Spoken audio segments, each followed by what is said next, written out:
Hi, I'm Joy. Hi, I'm Susan. And this is Girlish Gurus. And Susan, why are we here?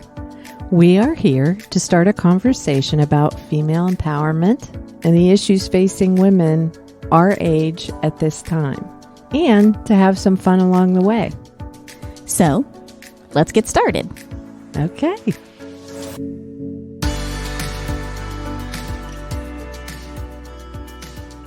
Hi, welcome back to another episode of Girlish Gurus. Hello, hello. Today, we are talking about an important topic that has affected quite a few of us out there, and that is divorce and moving forward after the event. Right. And so joining us today is one of my dearest friends, Vicki Young. She's gone through this and done so in what I would consider a very graceful and peaceful manner. I've known Vicki for over 30 years and have watched her throughout her life. I knew her before she was married, during the marriage, and then through the events of the divorce and since. So it's been interesting to see her transition through what can be a very difficult time. But Vicki's background, just to let you guys know, she grew up in Ohio. She had a career in the financial markets for many years, and like many of us, got burned out with the corporate life and decided to rethink that. So since she is currently a mother of two amazing young men, I can vouch for that, Connor and Dylan. She serves as the president of the board of the Media Public Library. She's an avid tennis player. She's a semi-avid golfer, and she's an actress. Wow. And as I said, she's one of my dearest friends. So, Vicki, thank you so much for joining us today. Yes, thank you for being here. Thanks for having me, gals. From my experience in watching you go through your divorce, you just handled it all so well, and I always admired that because I know it's not an easy thing to deal with, and especially when you have children. So where would you like to start as far as telling us what your experience has been like and what you might have learned from all of this? Right. And I think that is the struggle that probably most anyone who has had to deal with this, whether you're a male or a female, the mom or the dad. And I think the most important aspect of when I went through it, first of all, to even decide that you want to go through with it. I find when I've talked to some folks who are currently in a struggling relationship or have gone through it, they just didn't know how to start because it's very disruptive, right? And a lot of people get affected and they just don't know how to start. So that is where I found my support through someone like Sue and my friendships. I sought external help first, and that brought me to the realization that, the cliche, life's too short. But I wanted to do it in a peaceful way and in a graceful way that would not adversely affect my children. And this is what I always say to folks as well. As a couple, Matt and I brought these children in the world, and even if he and I cannot continue the partnership, we still have a responsibility and obligation to raise your children in the best way that you still can. So I would say that is the one thing both of us did as spectacularly well as we could have. For instance, we never used the divorce word. When we talked to our children about, now they were really young, even to this day, my boys are in their 20s. We just say we're not together. The partnership didn't work. We never use the divorce word. And I think one of the most prolific things that we did for our children is we never used each other as a weapon against the other one, which is, I don't want to put any blame or judgment on folks out there who are trying to work through this difficult time. But I think that's a very common tactic because you're hurting. And I understand that. Right. You're hurting, and it's easy to use your children against each other. And you know what? Who does that affect? It affects your children the most. I mean, we're supposed to be the adults. So I would say that is one thing that really, if folks can get through that most difficult part in the beginning, I think that paves the way for better healing down the road. Vicki, can you maybe share with everybody how old the boys were when you were going through the beginning parts of this and the part where this all started? Because that would have been the big change for them in lifestyle. Yeah, right, Susan. The boys were very young. My boys are only 19 months apart, so the younger one was only 3. And I will tell you, even as a 3-year-old, he had tantrums, and his normal demeanor was not like that. So I know he, even as a 3-year-old, could feel the effects of what we were going through. Mm-hmm. And I think we did an amazing job of protecting them as much as we could, and we didn't let our conflict try to get in the way with the children and their schooling and their friendships and their activities. But he felt it. So if you have sensitive children, which I know a lot of us do, are raising sensitive children, they're going to feel it. So that's just another reason, number 64, to figure out how, as the adult, for at least the benefit of your children and yourself and even your ex-partner, how to work through it the best you can. Well, of course, every situation is different. Mm-hmm.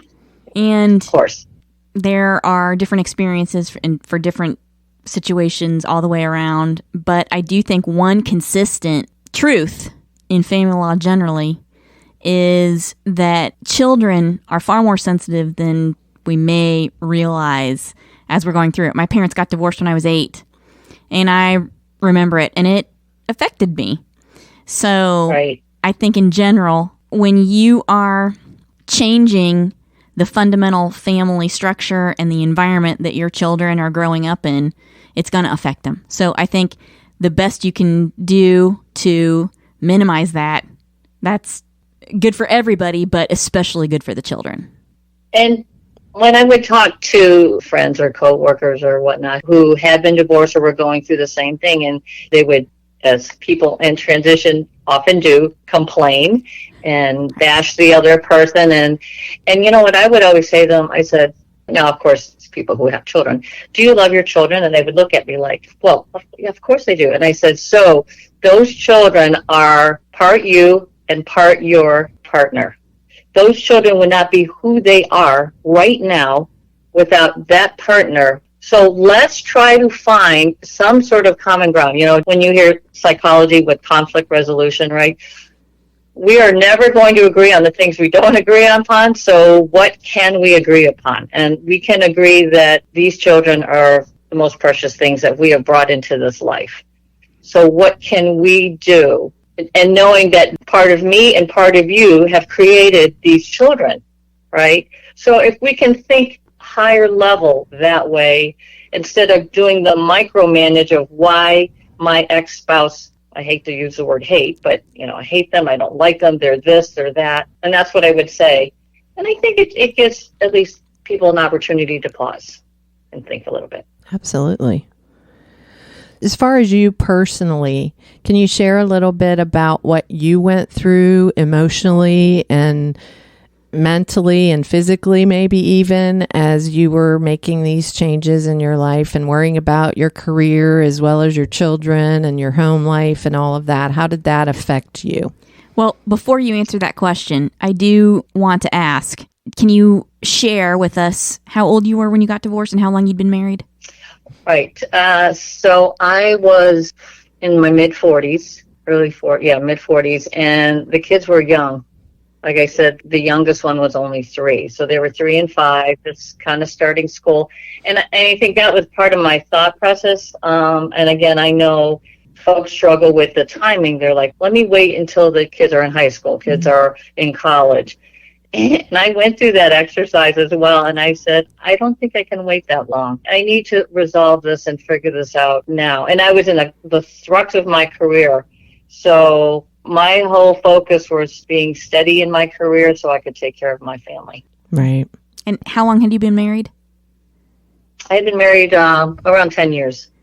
Okay, so a significant amount of time. And I think that women over a certain age experiencing divorce, that's something that, you've been married for a long time, you're not in your 20s, you're much older. I think that brings a whole other level of concerns and issues to the table when you're considering, ending a marriage. But I do think that one thing you've mentioned is something that's important to discuss, and that is your life is happening now, and the idea is to be happy and to be able to show up in the best possible way to support your family. And so, exactly. As hard of a decision as this is to make, I do think that there is a significant amount of value in saying, I got to do what's best for me so that I can show up in the best possible way for my family. I know that my mother was exponentially happier after she and my father got divorced. So there's value in that. And I think that there's one thing to be said for keeping the environment together for the protection of your children. But don't forget, we've already discussed how sensitive kids are. They're going to know if you're patently unhappy. Right. Exactly. And you know what, Joy, that's a great point. In the decision process that I was making, that's exactly one of the things I thought about. And I talked to Susan about this. I said, I don't want to show my children this is what marriage, a partnership looks like. It wasn't, I wouldn't say like a daily combative. And I know people have those type of domestic situations. My situation wasn't like that. But between the children's sensitivity and as they only grow older, again, to your point, they see a lot more things and know a lot more things than we think that they do. And I just said, I want them to have authentic and compassionate partnerships. And I didn't want this to be the role model. Right. Which segues directly into the question Susan asked about your emotional state at that time and how you dealt with it. Yeah, so I find lots of value in therapy in general. I think our generation we're about all the same age group. Back when we were in our 20s, seeking a therapist was like, ooh. There was a stigma, yes. Yeah, huge stigma. Don't talk about it.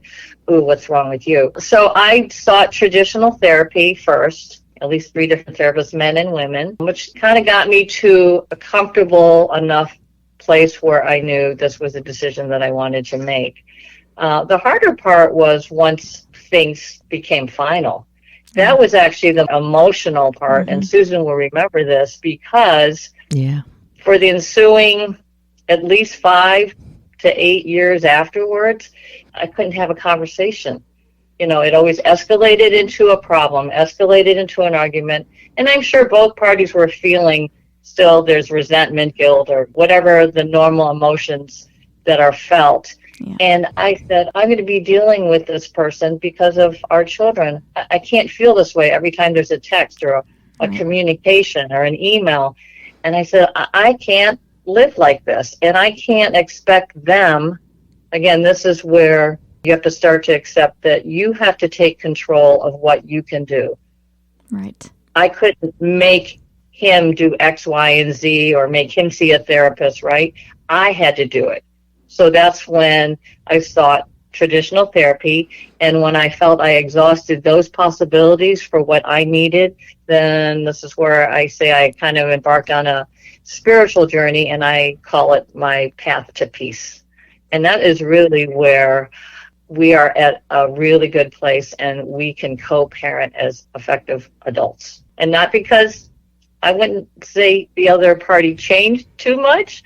I would say that I did what I could do to make this ex-partnership work for the sake of my children and for my sanity too, of course. Pretty profound. Yeah. So, Vicki, what were some of the things that you went through to get to that place of peace? Because you're right. I remember having many conversations with you where you just were frustrated and sad and didn't quite know what to do next. And I watched you work through all of this, but I would love to hear you describe what you did to get yourself to that better place where it was workable so that you were both doing what was best for the kids, and that meant you having to understand how you responded to whatever it was that he might have said or done that might have triggered you in some way.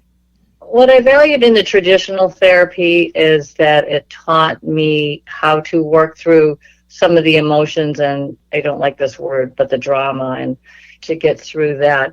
And then when I thought I had that down, and we still weren't able to have effective and productive communication without some of these unfavorable emotions. So that's when I thought out, okay, I'm going to seek an alternative here. Where can I go? And Susan had introduced me to somebody, and she helped me think about kind of energy, meaning in the sense I was taking on a lot of his energy, his negative energy, whatever things were going on in his life, and then it kind of intertwined with our complicated separation. It all gets very jumbled, and it's very hard to differentiate what's kind of your baggage and what's my baggage and what's our baggage. So that kind of practice helped me get through that. And also, I think the key thing I've learned through my spiritual journey is acceptance.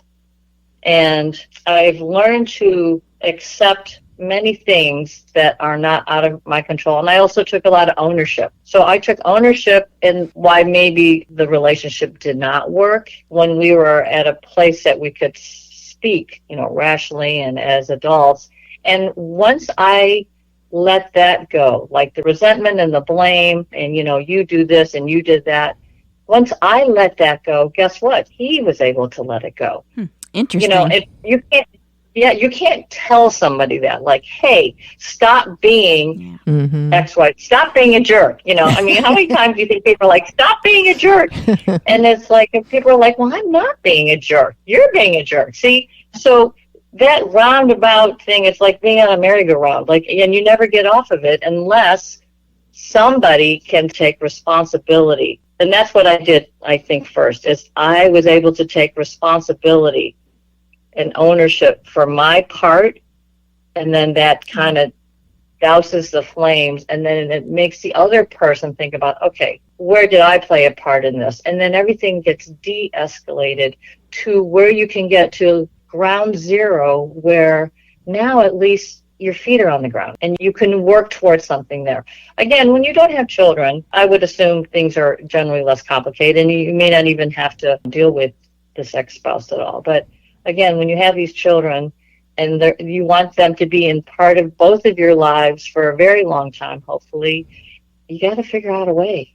You got to figure it out. That's something that takes a great deal of introspection to achieve. I really believe that. I think that as we get older and hopefully better, right? That's one of the benefits of getting older is you mature and you begin to see things that trigger you, begin to understand your behaviors and et cetera. But in a petri dish of divorce where you have children, that is a specific type of growth that if you're able to achieve that, more power to you. I don't know that a lot of people can achieve that kind of growth because it requires such a great deal of introspection. And human nature, in my opinion, involves a certain amount of ego.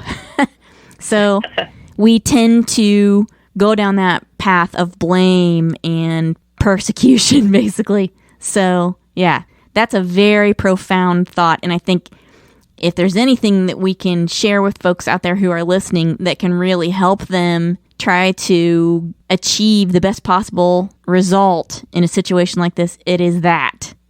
The ability to be able to look inside yourself and look at yourself with clear and open eyes and move forward, because we all know that the only thing you can control is yourself. You can never control anyone else. You can just control your reaction and yourself and how you respond to situations. And so the ability to have that kind of view of yourself, that's pretty good. That's pretty impressive. And what I wanted to say, too, for those folks that are listening, if you're an athlete at all, okay, you understand the concept of muscle memory. If you can think of your mind as a muscle, and guess what? You wake up every morning and you think the same thoughts. If you wake up every morning and say, my spouse or my partner or my ex-partner is a jerk, guess what? They're going to be a jerk because you have that ingrained in you, in that muscle. And until you can say, I'm going to wake up with a different thought, and guess what? You can train yourself to say, okay, you don't have to say your ex-partner is like, the best person in the world, but you can say, you know what? My ex-partner is the mother or father of my child or my children. Mm-hmm. And I love my children. They're compassionate, they're productive children, and I want to continue to raise these type of children. So that has to change your thought process. And if you can just keep doing that, and it's just like training any muscle, you're not going to develop Superman muscles overnight. It takes time, but you got to practice it. You got to keep practicing. But if you keep waking up and practicing the bad habits, it will be very, very difficult to change your thinking. And to move on. Yeah. And to move on, right, because you could just continue to be stuck in the rut. The other, if you can't tell, I like analogies. The other one I think about is if you're in a boat, okay, and you're in let's say the ocean, and if you have no oars, I think of the ocean with all its waves as it's your mind. So if you don't have any oars to be able to navigate the way you want to go, those waves are going to take you wherever they want to. And if you let your mind do that, you don't take control and train your mind to think the way you want to wake up every morning, your mind will take over. And it will toss you around, and it's going to dunk you. Your boat's going to overturn. You're going to swallow water. It's messy and not fun. So I use, if these tools, whatever tools it is, whether it's the therapy, whether it's reading books, whether it's your social network, people that support you and encourage you, you need those oars, because those oars, you can drive it to where you want to go. So you can see the land, and that's where I want to go. But at least then it's in your control, as opposed to being tossed around in those waves. Yeah. No, I think that's a great analogy, Vicki. And while I know you've been saying mostly and talking mostly about family situations where there's children, I think the advice you've given is great for anybody, because to move on after the end of a relationship, the end of a marriage isn't easy for anybody. So taking those steps, I think, is good advice for anyone to be able to move on in a healthy way and possibly find a new relationship someday if that's what you want, right? To just be happy. Right. Right, to just be happy. And like what the airline attendants say to you on the plane, before you put that mask on somebody else, what do they tell you? You got to put it on yourself first, which means you have to take care of yourself first, whether that's self-care, emotionally, physically, whatever you need to do. And I'm going to pick on our gender, mothers, wives. We do everything. We want to do everything. We have to be superwomen. We have to accomplish everything. For other people. We don't take a lot of time for our own self-care, whether that's mentally, physically, or emotionally, or otherwise. And I would say post-divorce, that was one of the key things that I did. Once I decided to get out of the corporate hamster wheel, I'm doing things, I painted. I took acting classes. Now I'm trying to do commercials. Joy, you'll appreciate this. I've learned how to do self-tapes, and I have a DSL camera, and I have a tripod, and I've had a tape, and I have to learn to edit my tapes.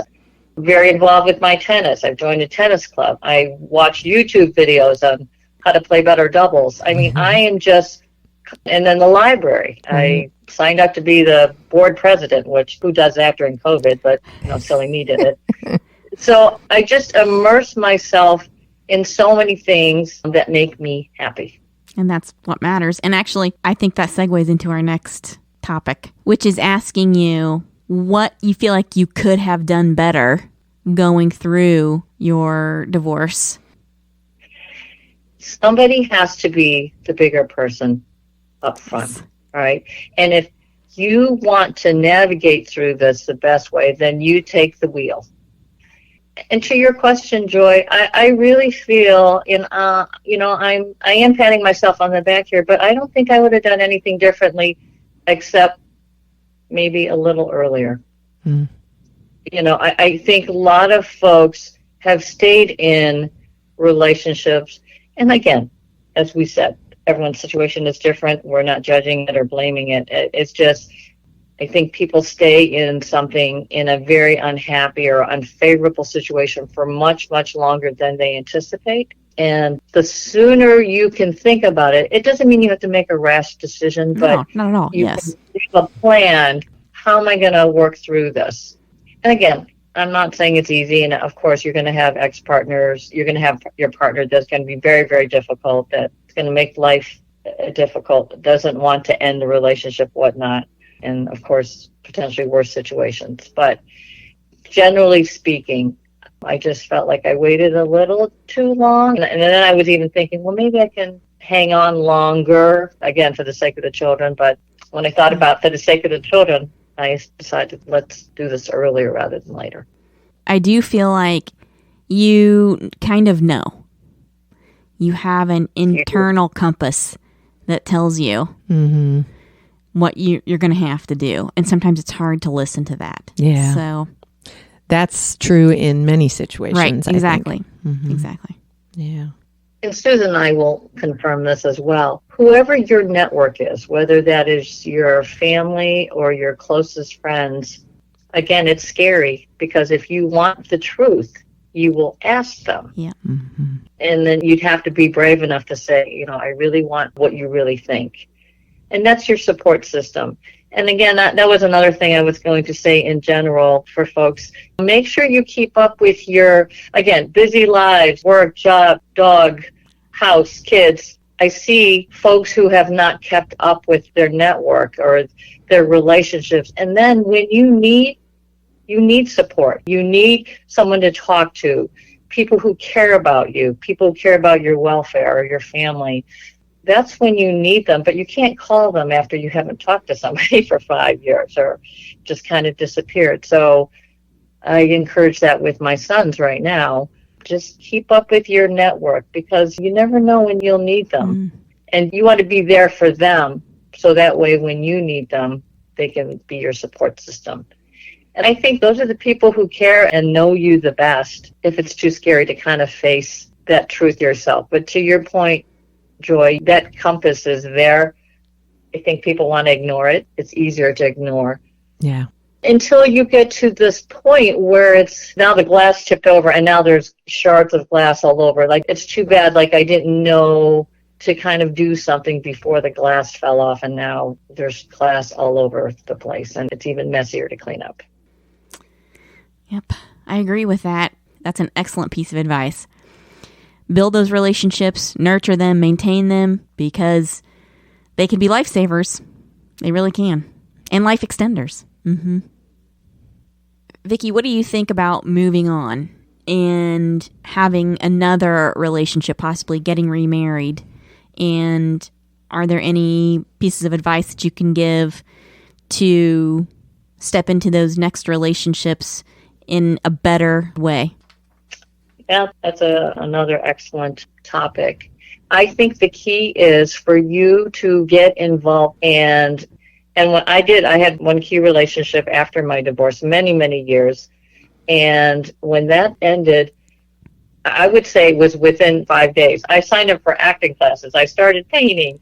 I just went all out. Maybe I even went overboard. But my point is, all the things that I said I haven't been able to do that I'm remotely interested in, I just put myself in there. And because A, it made me feel good about myself, okay? B, it does kind of distract you from the upheaval and emotional upheaval of having a relationship end. And it just kept you busy, not occupied, busy, to be passionate about learning. Learning is a great thing too. Learn a language, learn cooking. Everything is online now. You can go to a live class. You can go to a hybrid class. There's so many things to do and learn out there. And this is the time to do it. And instead of waking up again every morning saying, I'm not in a relationship. I don't have my partner. My partner broke up with me. And just wake up and seize the day and just find something. And you don't have to stick with it forever. Like, I haven't painted in years, Sue. But when I first painted, you should see the things I painted. I'm like, I can't believe I painted that. I've never painted before. I went on YouTube and hung out with Bob Ross, and Bob taught me how to paint my first ones, and I love them. They're great. I have one framed in my bedroom. Yeah, they're but beautiful. I haven't painted in years now. But the point is, it's a distraction, and it made me feel good about myself. And I think that's part of the self-care, the emotional self-care. Just jump into something. Just do it. Put yourself in a situation where there's a lot of socialization, you meet new people, and it just helps your whole well-being.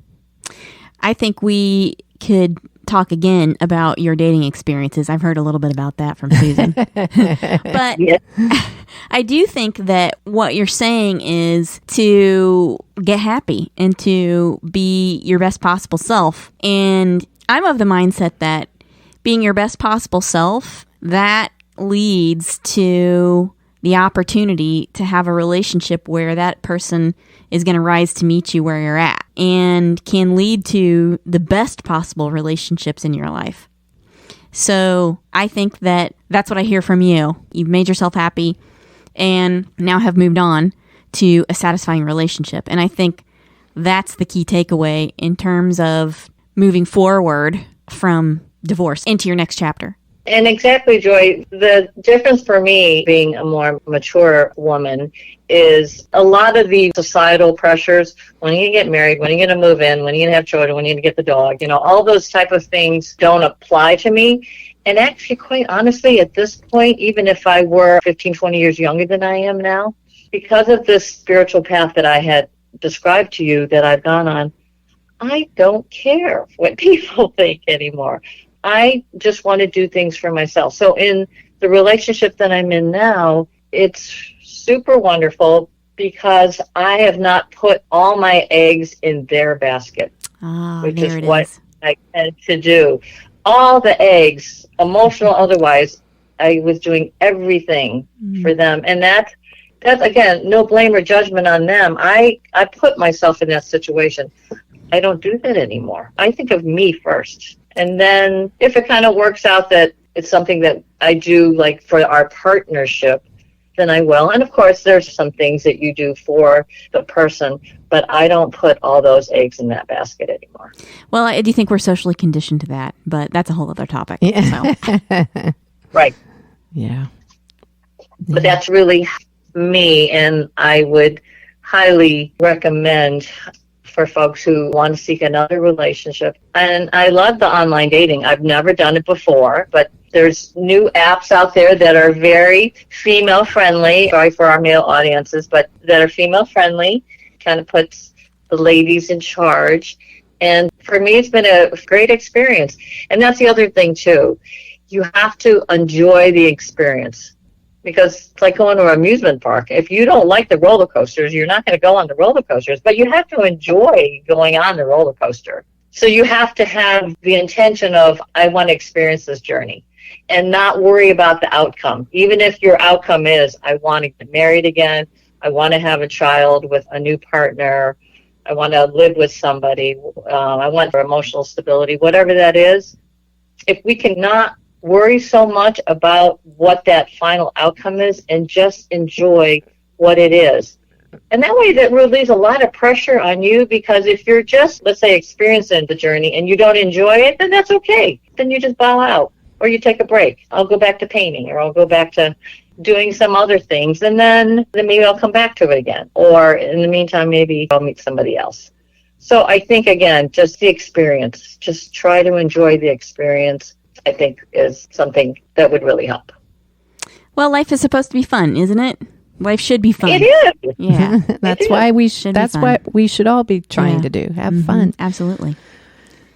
All right. That's a lot to think about and digest, and I think it's going to be very helpful for women who are thinking about how to proceed in whatever situation they find themselves in. Thank you, Vicki, for sharing your journey and how you managed to go through this with, as I said before, such grace and peace, because I watched you do it, and I know there were times where it wasn't always easy, but you never gave up, and you always looked for the best outcome for you and for the boys, and quite honestly, even for Matt. So I have a lot of respect for how you chose to handle your situation, and I hope that your advice today can help other people.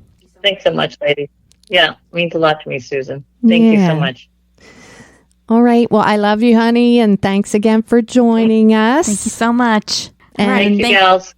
Thanks, everyone, for listening. Thanks. Bye-bye. Bye-bye. Bye-bye. Thanks for listening to this episode of Girlish Gurus. We hope you'll join us next time for a new, interesting, and fun topic. Be sure to check the description of this episode for any links or information about the episode's topics and to find us on our social media platforms. And don't forget to download this episode, give it a good review, and share it with your girlfriends. The more interaction we get, the more episodes we can post. Thanks, everyone. Thanks. Bye-bye. Bye.